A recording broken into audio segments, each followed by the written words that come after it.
This is Revolution at Sea with John Curtis Perry. Episode 7, A Changing Oceanic Europe. In the Atlantic world, a geoeconomic shift occurs during the early 17th century. The Mediterranean stagnates, and the economic and political power of Northwest Europe becomes dominant, economically the most sophisticated area in Europe. As the vital maritime center of Europe moves northward, we see the North Atlantic emerging as the heart of the world ocean. Portugal and Spain are the first states to achieve a global maritime presence. The Netherlands would be the first state to achieve global maritime preeminence. Rivalries rage among the Netherlands, France, and England in war and in commerce. Spain, too, is part of the Big Four, but Iberia fails to make an economic takeoff.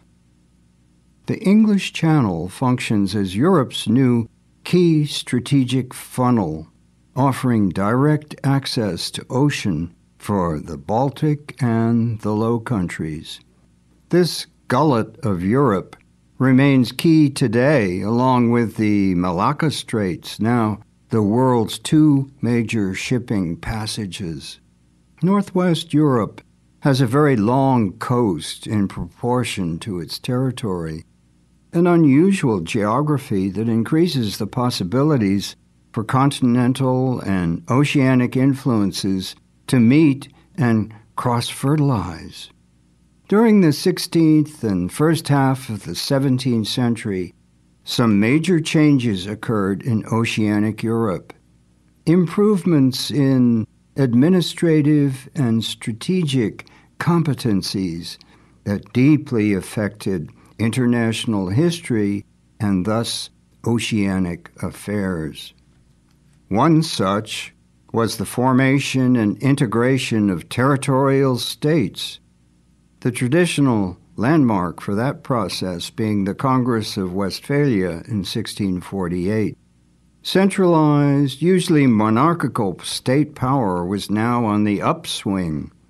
Other political or quasi-political forms were on the wane. Both the supranational, the church, the dynastic state, or the micronational, the Baltic Hansa towns like Lübeck or Danzig, or the Mediterranean Italian ones, conspicuously Venice and Genoa. All these maritime city-states were thalassic, not pelagic, regional, not oceanic. The phenomenon of the territorial state would ultimately translate into advantage for Europe in its thrust for global power, because this was the creating of comparatively efficient political organisms on a larger scale than the city-state. It was not a smooth process. Endemic warfare raged, both within nations and between nations. Civil conflicts periodically convulsed France. But war did not deeply affect civilians. It was ritualized and seasonal. Armies went into winter quarters. Navies did not put to sea in winter. This was a great age for middle-sized states, Sweden, Denmark, most notably the Netherlands. These were able to achieve power status far out of proportion to their bases in population and economic resources. The larger states remained less efficient. For all states, power was based on the ability to organize resources and people efficiently. For navies, it was to design, build, and maintain efficient warships, to forge dependable and cheap guns, to fashion competent crews out of men with various skills, and to lead them into combat and in long-distance operations to far corners of the globe. This was a substantial and demanding endeavor. We see territorial states growing within an evolutionary pattern of sometimes surprisingly rapid rise and decline of maritime, political, and economic spheres of influence, scattered abroad globally, formed and nurtured by sea lanes of communication. Entrepot seaport cities served as nerve centers for these states and follow a pattern of influence in which Lisbon supplants Venice, Antwerp deposes Bruges, and Amsterdam seizes leadership from all. We see an expansion and restructuring of interregional seaborne trade. New goods and more goods find a wider market, a mass market. Staples supplement luxuries with cotton cloth as well as spices, and tea for the masses as well as porcelain for the privileged. New trade patterns are emerging. Warfare at sea experiences a technological transformation. Warships become specialized craft, purpose-built, with strong hulls and heavy guns, not simply converted merchant ships, as often had been the case before. Navies gradually become permanent, emerging as technologically and administratively the most complex organizations in early modern Europe. Navies are large-scale devourers of capital, but also contributors.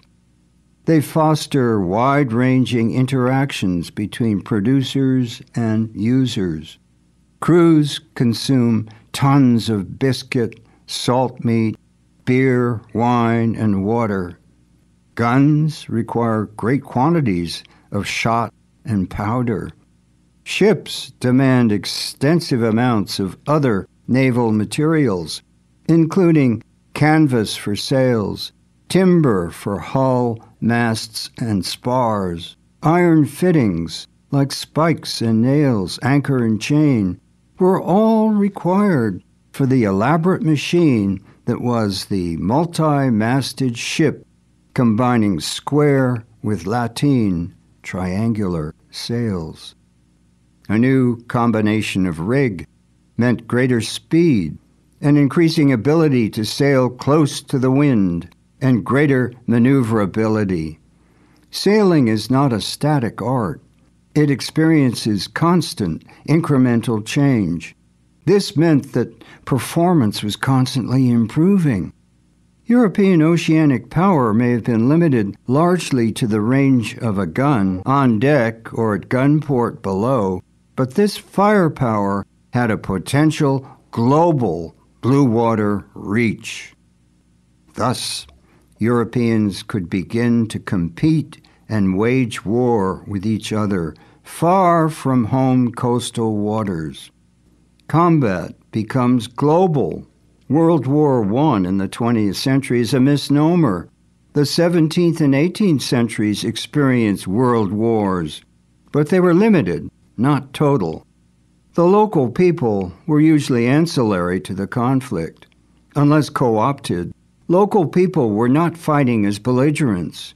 Europeans themselves were the only belligerents in these intercontinental struggles. They were more interested in fighting each other than fighting non-Europeans. Asian states were sometimes able to exploit European rivalries, to play off one against the other, to use the barbarians against the barbarians, that ancient, cunning, and continuing Chinese diplomatic practice. Thus, we can say that in the final stages of 17th century oceanic revolution, Europe's maritime fringes were spawning a unique complex of phenomena, an ocean world of new monarchical states operating in a flux of power, conducting global warfare at sea, nurturing changing and growing patterns of global trade. But still, aside from the Americas, in much of the globe, largely a fringe phenomenon, confined to open saltwater space where they were unchallenged. The Dutch would create a new kind of global pelagic state. We look forward to having you on board for our exploration of what this implausible entity would do in Episode 8. Revolution at Sea is written and spoken by John Curtis Perry, with additional voicing by Jamie Rosenberg. Production by 1623 Studios in Gloucester, Massachusetts. Post-production and distribution by Albert Bouichadet-Foray. Goodbye until next time.